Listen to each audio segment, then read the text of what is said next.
Now, Defense Secretary Hegseth stated this morning that the actions by President Trump having a ripple effect, not just across the globe, but here at home. Overnight, police stepped up security at places like the Israeli consulate, Trump Tower, and religious and cultural sites across the 5 boroughs. Mayor Adams will attend an NYPD briefing on the Middle East later this morning. A major concern, of course, for so many Americans, fears of attacks happening here in the States. Joining us with more insight, ABC News contributor Rich Frankel. Thank you for being with us.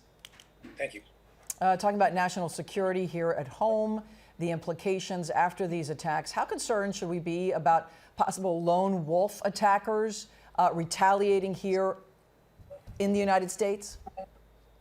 Yeah, law enforcement should definitely be well aware of the lone wolf potential and the effects that it could have here in the U.S. After anything like this that the U.S. has been involved in around the world, going back as far as the repercussions of 9/11, we have had lone wolf attacks in the U.S. They are incited by the actions of the U.S. government against our enemies overseas, and these people, for some reason, believe in the actions of our enemies, and so they'll act out here in the United States. It's hard to track those lone wolves. It's hard to know what they're doing because they are by themselves. They don't put out a lot of intel, but the U.S. government, FBI, NYPD, have been very effective in going after the lone wolves because at one point they will do something that may raise to the occasion of law enforcement becoming involved. Maybe somebody sees something and says something, or maybe they've done something else that causes law enforcement to engage. So we have to be aware, we have to be ready because it could happen really at any time.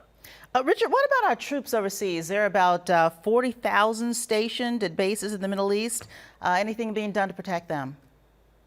I'm sure right now they're on heightened alert. It is not unheard of for Iran or for other countries that support Iran to attack U.S. forces overseas. We've seen it in the past, going back as far as the Barak attack in Lebanon, but then only a few years ago, there were attacks against our soldiers overseas.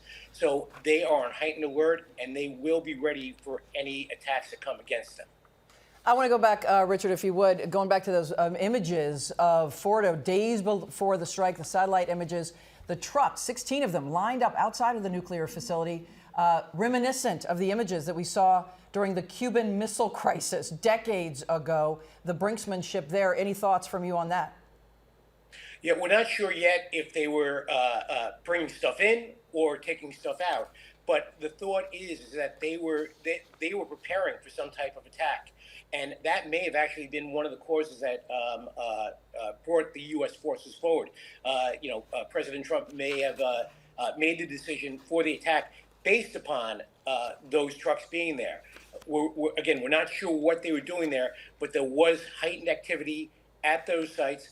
And that did cause, in my opinion, a reaction from the U.S. where we went in and, basically obliterated the 3 nuclear sites that we are aware of. All right, Richard, thank you so much for your insight this morning. We do appreciate it.